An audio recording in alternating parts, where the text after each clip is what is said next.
Ram Charan next cinema Buchibabu డైరెక్షన్లో చేస్తున్న విషయం తెలిసిందే. ఉప్పెన అంటూ తొలి ప్రాజెక్టుతోనే తన సత్తా చాటిన బుచ్చిబాబు రెండో సినిమాకి గ్లోబల్ స్టార్ని డైరెక్ట్ చేస్తున్నాడు. ఈ సినిమా పీరియాడికల్ స్పోర్ట్స్ డ్రామాగా వస్తుందని తెలుస్తోంది. ఇప్పటికే శరవేగంగా షూటింగ్ జరుపుకుంటున్న ఈ సినిమా నుంచి RC-16 సినిమాగా వస్తున్న ఈ సినిమా పవర్ క్రికెట్ నేపథ్యంతో వస్తుందని అంటున్నారు. క్రికెట్, కుస్తీ ఈ రెండు ఆటలతో సినిమా కథ ఉంటుందట. ఫస్ట్ హాఫ్ క్రికెట్, రెండో సగం కుస్తీ ఉంటుందట. అందుకే టైటిల్ కూడా ఈ రెండిటికి కలిసేలా వచ్చేలా పెట్టాలని చిత్ర యూనిట్ అనుకుంటున్నారట. ఈ సినిమాకి వర్కింగ్ టైటిల్గా పవర్ క్రికెట్ అని చెబుతున్నారు. పవర్ క్రికెట్ టైటిల్ పేరు వినగానే మెగా ఫ్యాన్స్కి బాగా నచ్చేసింది. ఇంతకీ ఆ పవర్ క్రికెట్ కథ ఏంటి? సినిమాలో రామ్ చరణ్ ఎలా కనిపిస్తాడు అన్నది తెలియాల్సి ఉంది. ఈ సినిమాలో జాన్వీ కపూర్ హీరోయిన్గా నటిస్తోందని తెలిసిందే.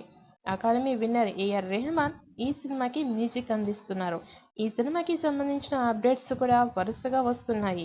అందులో భాగంగా ఈ సినిమా టైటిల్ గురించి చర్చ జరుగుతోంది. పవర్ క్రికెట్ ఈ మధ్యనే కెమెరామెన్ రత్నవేలు లీక్ చేశారు. ద్వితీయార్థంలో కుస్తీ ఆటతో కథ నడుస్తుందని అంటున్నారు. ఈ క్రమంలోనే క్రికెట్, కుస్తీ రెండు కలిసి వచ్చేలా టైటిల్ పెట్టాలని ఆలోచనల్లో ఉన్నారు మేకర్స్. గతంలో పెద్ది అనే టైటిల్ పరిశీలనలో ఉండగా వర్కింగ్ టైటిల్ అయితే పవర్ క్రికెట్గా ఉండబోతోందని అంటున్నారు. ఇక mega power star Ram Charan రీసెంట్గా గేమ్ చేంజర్ సినిమాతో ఫ్యాన్స్ను పలకరించిన సంగతి తెలిసిందే. సంక్రాంతికి భారీ అంచనాల నడుమ రిలీజ్ అయిన ఈ మూవీ బాక్సాఫీస్ వద్ద మిక్స్డ్ రెస్పాన్స్ సొంతం చేసుకుంది. దీంతో తన తదుపరి సినిమా RC-16పై గట్టిగా ఫోకస్ చేస్తున్నాడు రామ్ చరణ్.